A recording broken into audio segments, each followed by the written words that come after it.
En la noche del 5 de abril, después de varios días de tensión, hombres armados de las fuerzas ecuatorianas de seguridad invadieron la Embajada de México, en la capital, Quito, en un escándalo sin precedentes en la región.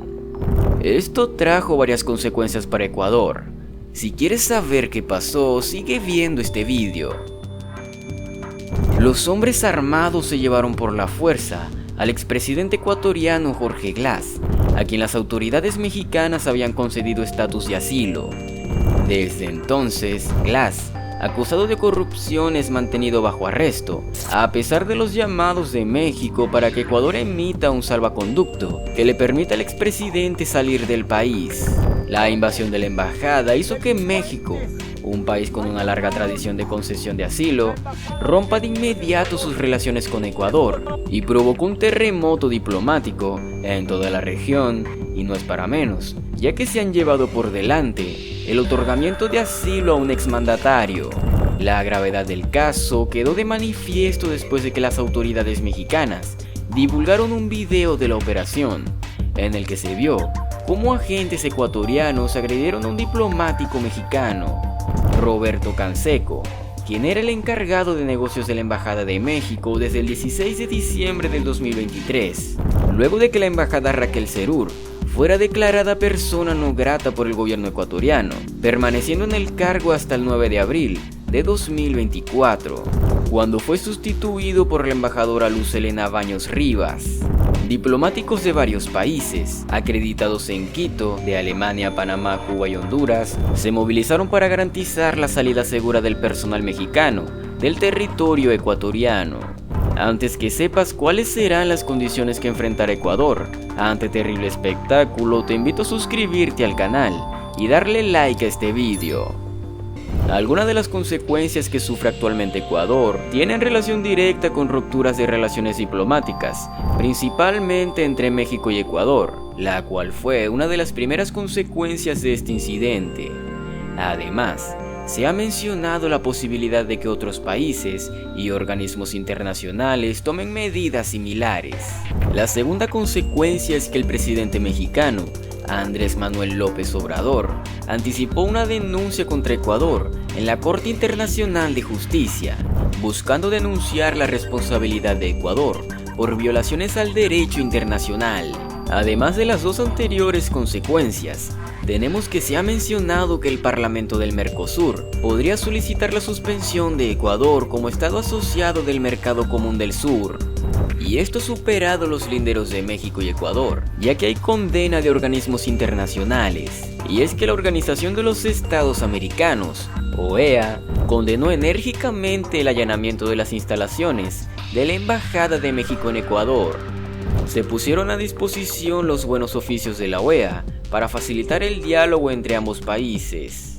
También puedo decir que como parte de la larga lista de consecuencias, está presente el debilitamiento del gobierno ecuatoriano, y es que la crisis diplomática y la desaprobación internacional debilitaron al gobierno del presidente Guillermo Lasso, quien ya enfrentaba una serie de desafíos internos. Y bueno, por último, pero diría que más importante, es que el daño a la imagen internacional de Ecuador solo precede consecuencias negativas para el turismo y la inversión extranjera.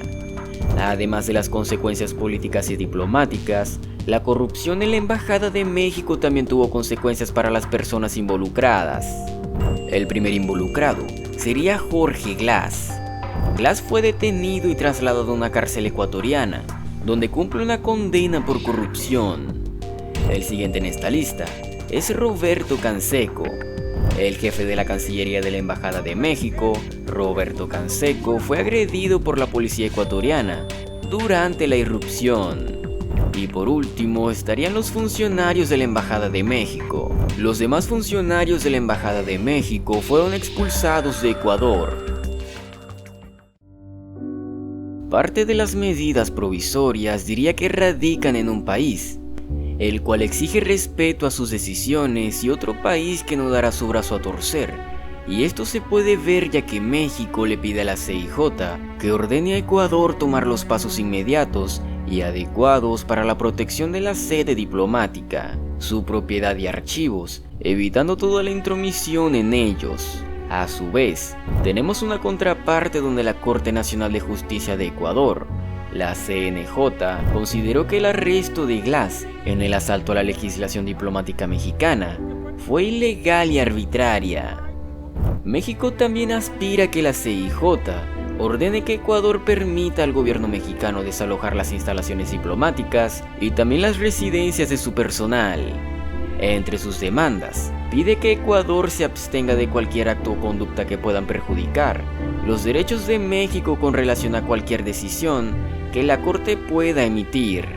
Sin embargo, en este cúmulo de sanciones, Ecuador no ha permanecido callado, y pues tenemos que ha justificado el asalto armado a la Embajada de México, alegando el riesgo de Glass de escapar del país, y que la concesión del estatus de asilo al ex vicepresidente era legal.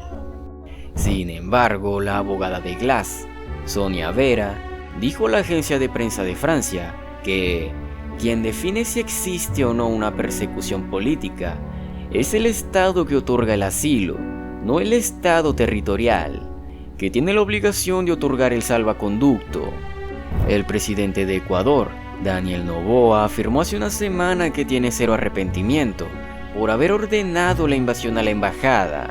La ministra ecuatoriana de Relaciones Exteriores, Gabriela Sommerfeld, afirmó el 10 de abril que la posibilidad de un pedido público de disculpas a México no está en la mesa de discusión en este momento. Ecuador demostró ser un país orgulloso, el cual equivocándose no asumiría las consecuencias. Sin embargo, a la hora de actuar cada quien tiene sus razones y velará por sus intereses individuales. Por lo tanto, aunque sean muchas las sanciones que éste deberá enfrentar por no caminar en sendas de paz, Ecuador es un país el cual esperemos que se recupere y pueda ondear la bandera de la paz entre él y México. Es importante tener en cuenta que las posibles sanciones y acciones están sujetas a consideraciones políticas, legales y diplomáticas, y su implementación dependerá de las decisiones de los países involucrados y también de la comunidad internacional. Esperemos que México y Ecuador puedan resolver sus diferencias y así sean levantadas todas las sanciones al gobierno ecuatoriano, que de manera muy directa afectan a todos sus habitantes. Y esto ha sido todo por el video de hoy. Si te ha gustado y lo hallaste informante, recuerda dejarnos una manita arriba y suscríbete para más contenido relacionado.